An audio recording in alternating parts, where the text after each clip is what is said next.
What's up guys, it's Bailey. Welcome back to the channel and thanks so much for tuning in to what's going to be my April favorites as well as the last video in Everyday April. I've uploaded a video every day here in the month of April. In case you've missed any of them, you can, well, I don't think I'll link all of them below, but you can just check out my channel and see if you've missed any. It's kind of a bittersweet ending. I really liked having the change up and the challenge of trying to get a video up every day, but it also wasn't always easy to keep that cadence up. So I'm kind of glad to take it easy a little bit, but I am contemplating doing more than 3 uploads a week. Like, I definitely think I've become more efficient with my time and can do it if that's something you'd be interested in. Right now it's like Monday, Wednesday, Friday, 6 p.m. Central, but what do you guys even think of a schedule? I don't know. Part of me thinks it's good because you know when to check back, because we all know our subscription feeds aren't always the most reliable things out there and notifications don't always work, but I also don't want to be beholden to it if I have an idea or just want to get another video up that week. I don't know. Let me know what you think down in the comments. Anywho, it's as a result of uploading a video every day, I have really gotten to not only try a lot of new things this month, but also reach back into my collection for things that have been sadly neglected. So I've kind of been all over the place. It's hard to point to a product that I've used really consistently. I have a few, some of them are a little boring, but some are definitely worth mentioning. So we're gonna run through them. Let's go ahead and dive in. Ooh, actually, first of all, not a product favorite, a person favorite, a YouTuber favorite. So someone I have recently become obsessed with here on YouTube is Bailey. First of all, name twinsies, gotta love that, especially when I know more dogs named Bailey than people. It's just like not a common human name, so it's always nice to meet, well, I don't know her, I haven't met her, but to know there is another human named Bailey out there. But she has a series on her channel where she does murder, makeup, and Monday, and if you don't know, I'm a true crime fanatic, love a good true crime podcast, and she has translated that really well into beauty. Well, she will deep dive into a true crime case while she does her makeup, and she does amazing makeup looks and makes them look effortless while she also talks about like these intricate details of these true crime cases. So if you are into true crime and you also love makeup, which I have a feeling you are if you're here on the channel, definitely go give her series a watch, subscribe to her channel because it's amazing. So now let's get into the makeup. First, starting with foundations, and this is what I mean by having been all over the place this month. So like, I started the month really loving and using the combination of Marc Jacobs Remarkable Foundation with my Giorgio Armani Luminous Silk. They're two different shades, like my Marc Jacobs is too deep, Armani's too light, so the two together is not just a perfect match, but the formulas are complementary because the Marc Jacobs, while it's thin, can feel a little bit too opaque, and so the Armani lightens it up a little bit. Had really liked using that, but was sent the Hourglass Vanish Seamless Finish Liquid Foundation, and in testing that, I actually found I love it. I have a review of it up here on the channel, spoiler alert, I like it, and I'm actually, I think, one of the few people who actually likes it, so if you want to learn more about why, you can go check that out. But in testing that and then continuing to wear it after I found out I liked it, this has been another mainstay in my foundation routine this month. And then I was sent the Physicians Formula, the Healthy Powder Foundation, and I use this alone. Again, I have a review of this, long story short, not my cup of tea worn alone. However, I have been so loving it worn with the Healthy Foundation. This is the liquid. And this is the combination I'm wearing today, where I put the liquid on first and then went in and set it with the Physicians Formula, the Healthy Powder. There are lots of good things about all these foundation pairings. They're different, but they're still great. They just accomplish different things, and I like them all. So it's hard to say which has been a favorite, but I've been splitting my time pretty equally across them throughout the month. So I felt the need to mention them all. Then the concealer that I have been wearing across the board with all of these, the mainstay throughout the month, has been my e.l.f. 16-hour Camo Wear Concealer. This guy right here, and I'm in the shade Light Sand, still technically a little bit too light, but because I've been mixing it or wearing it in conjunction with foundations that are the right shade for me, as well as bronzing my skin up, it's a little bit easier to adapt to my skin tone, so it's working for me, even though it's not quite right. And I love it. It's amazing coverage, a great consistency to provide that coverage without sinking into fine lines, dries nice and fast so it doesn't like crease, and yet it still doesn't get cakey and is still full coverage. So it's just a really great concealer. But the one thing that I've noticed with this packaging that I'm not a super fan of is it's collecting a lot of product around the top of it. And there's something wrong with the little stopper in here where it's not fully cleaning off the applicator. So when I go to put it back in, product's collecting at the top and it's making a mess around yeah, around the closure here, which makes it so messy, especially when I want to throw it in my makeup bag. So do you guys have, I've tried like tightening the stopper, pushing it back in. Nothing's really helped there. Do you guys have tips for that? Because it's kind of getting annoying having the caked dried makeup here and then cleaning, even if I clean it off with every use. It's just annoying. So that's the one downside, but it's not going to stop me from using it because it's a really beautiful formula and pretty affordable. For bronzer, what I have been using ever since they came in the mail is the Bare Minerals Bare Pro Glow Liquid Bronzer and Powder Bronzer. The brand sent the whole Clean Glow collection, I believe is what it's called, if you want to see a review of that. And ever since trying those, these have not left my side. I have been getting more wear out of the powder, even though coming out of that video, I thought the liquid was going to be my best friend. However,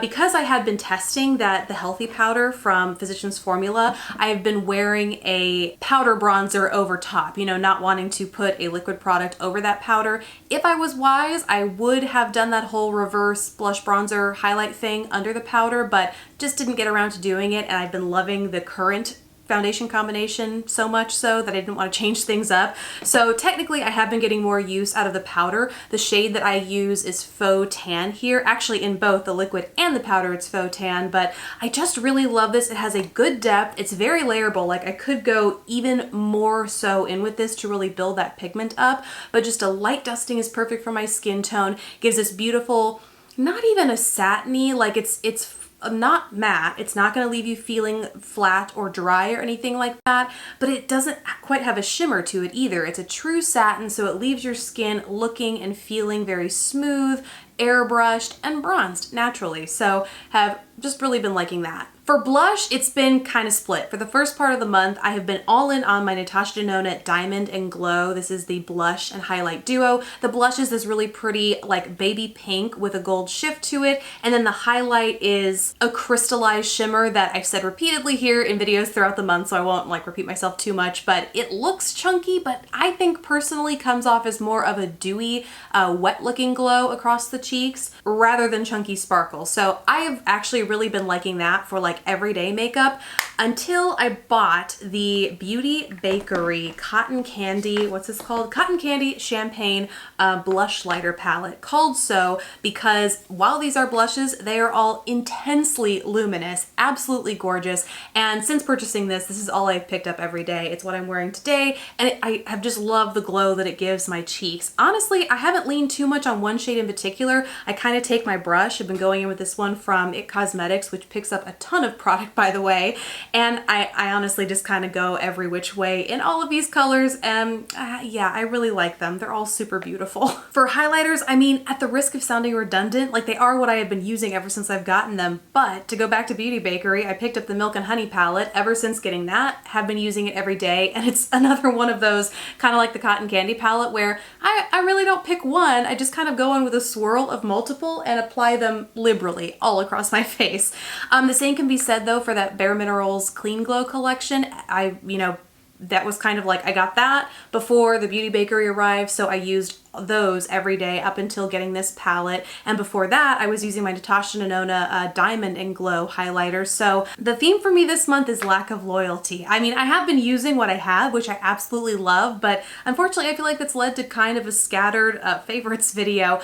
I'm not even gonna try with the eyes. Honestly, I was looking around at the products that I've been using for my eyes, and it's literally been something different every day, which I love and has led to a lot of like different looks here on the channel. Like I do use the Huda Beauty New Nudes palette, a Nude Sticks tutorial, a Revlon tutorial, like have really been diving. And today I'm wearing something entirely new. I am using the Viseart Grande Pro Volume 2 palette on my eyes because I couldn't wait to give that a go. But as a result, I can't point to any one specific product that I have just used routinely and repetitively throughout the month.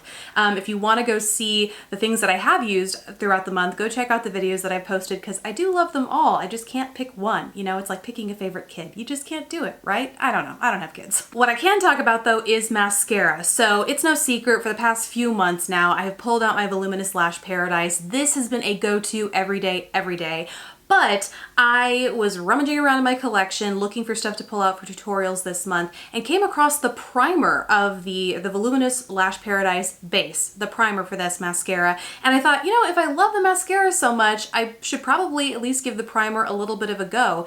And I love it. It is very conditioning, so it goes on, it's like a white texture, but you know it's dry when it goes totally clear, so you don't have to worry about it casting any sort of white or greigey hue to your mascara. It's still gonna look very opaque and black on your lashes, but it just adds, you know, it helps curl my lashes, it adds a lot of fullness at the base, which is always one of the things I look for in a mascara, or just to do with my lashes in general, is to add fullness at the base, and yet it doesn't make it clump city. You know, you can apply it and then go in with a coat or two of your mascara, and you still get really defined, lengthened looking lashes. So have been using and wearing this combo on my lashes every single day. And same story for my brows. You're probably sick of hearing about it, but it's the only thing that I've been using for months at this point. It's the CoverGirl Ultrafine Brow Pencil. The shade that I have is soft brown. Honestly, I go between this and whatever the next step up shade of brown is. Both work for me, but I think Ulta was out of that one, so I went ahead and bought my backups. I have like 2 or 3 backups of this now because I never want to be without it. It's that good.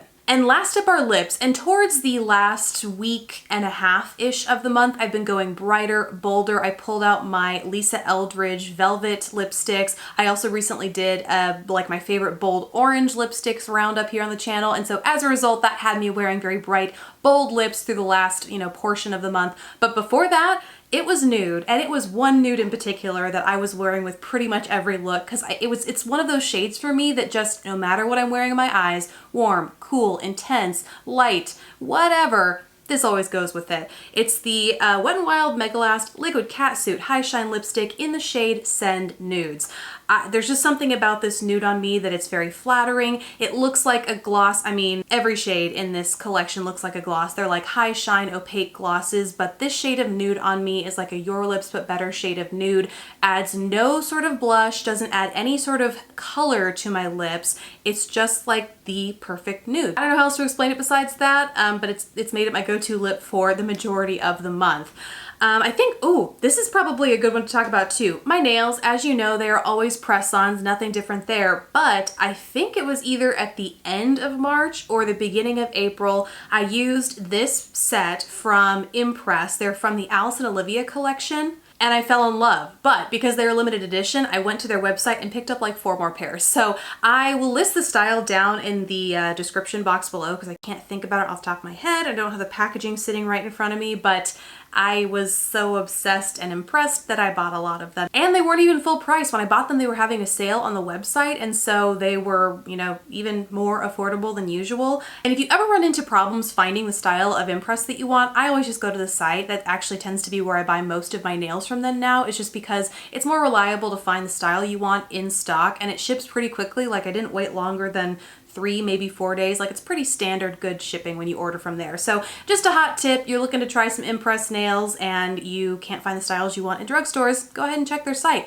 Also because they run discounts and promos more often than not, which, you know, can be hit or miss with drugstores depending on what's near you and where you like to shop. So that is it from me, guys. Thank you so much for watching. As always, I would love to hear what favorites you have been using and loving throughout the month of April down in the comment section below. And I'll see you in my next video, guys.